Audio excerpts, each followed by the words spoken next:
hmm the legal practice, Yeah. the practice of law. hmm I'm going to sue each of the bar associations Yeah. and the ABA recognized schools, Yes. quite possibly every attorney Yes.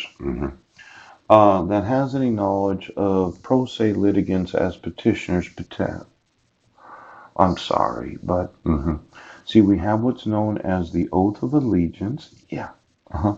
The oath of calumny, an oath that a plaintiff or defendant took to attest to the party's good faith to, party's belief that there was a bona fide claim, Yes. as in the petitioner Yes. had no bona fide reason for using the court. Yes. Then there's that oath of office, an oath or affirmation of all of those elected to office, Yes. that you have a duty to your individual office that you will support Yes. the laws. The person promises to perform those duties of that office in good faith. Yes. But it looks to me like all of you have decided right now. Now, the practice of law. Yes. Every person should realize that this practice of law, hmm where you're the durable power of attorney, Yes. you're obligated to serve the respondent because you're practicing law. Well, bar associations are getting sued. Yes. Then there are the paralegals in each and every law firm. Yeah. Someone who has education, law, and assisted lawyer and duties related to the practice of law, but who is not a licensed attorney. Yes. Every paralegal has a certain amount of education, Yeah. as it says, where they understand due process. hmm They do understand. Oh, well, could you get me all the paralegals and the paralegal associations? Yeah. I'm going to sue them. Pooch. See, there's this problem with the practice of law without jurisdiction. Yes. Now, I mentioned this law firm that I wanted to start, Yes. $25 to $30 an hour. Yeah. That would be inclusive of every paralegal that's employed at $125 an hour. Or is it only the individual that's the licensed attorney? Well, it's $25 to $30 an hour to me for every employee, and for all the attorneys that I'm going to employ, I might need 4 to 5 thousand paralegals, about 4 or 5 for each one of them, because these indigent individuals Yes. that are practicing law as petitioners, Yes. where the courts refuse to enforce court rules, Yes. they don't enforce the requirements of the law, where they're using their durable power of attorney to obligate respondents to have mental health evaluations. I'm going to need 40 to 50,000 paralegals. Now, I'm wanting the Supreme Court of Washington State Yes. to enforce their court rules. Yes.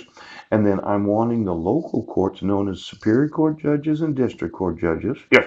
to realize that the use of the courts is the requirement of the obligations of the laws of the individual states, territories, possessions, cities, Seattle, right now.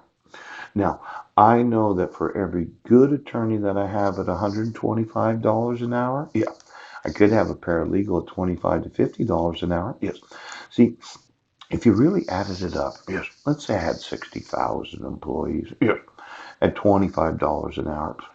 Oh, because I'm really going to sue you. You understand right now. See, I don't expect the actual attorneys to do all their own legal research. Yes. I just expect them to represent the indigent. Yes. Now, 60,000 Yes. employees times $25 an hour. Oh, times 8 hours a day. Ooh, one, two, three, 4, 5, 6. Yes, that's $12 million a year. Yeah. And then how many days?